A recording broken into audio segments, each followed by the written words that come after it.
Kami sangat mengharap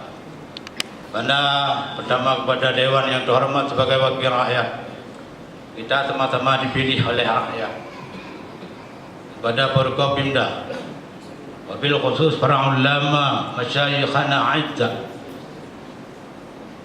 bantu pemerintah, berikanlah masukan yang baik, kritik untuk membangun.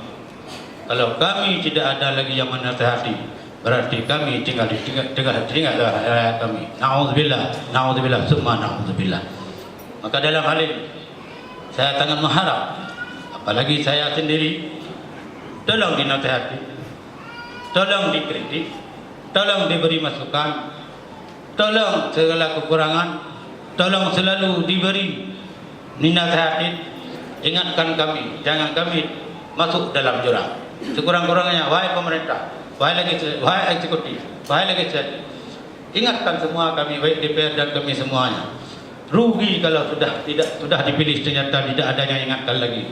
Kami akan masuk yang dalam jurang. Semua rakyat tepuk tangan. Ini yang tidak kami harapkan. Semua orang mengucapkan kalau kami masuk dalam jurang, semua menyatakan inna lillahi wa inna ilaihi rajiun.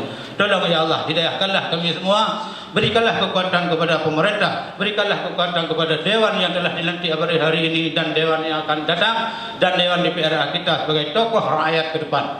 Mudah-mudahan saling membantu Aceh Besar mendapat tayyibatun baldatun tayyibatun wa rabbul ghafur. Hasbunallah wa ni'mal wakil, ni'mal maula wa ni'man nasir, wahdina ila siratal mustaqim. Wallahul muwaffiq ila aqwamit thariq. Assalamualaikum warahmatullahi wabarakatuh.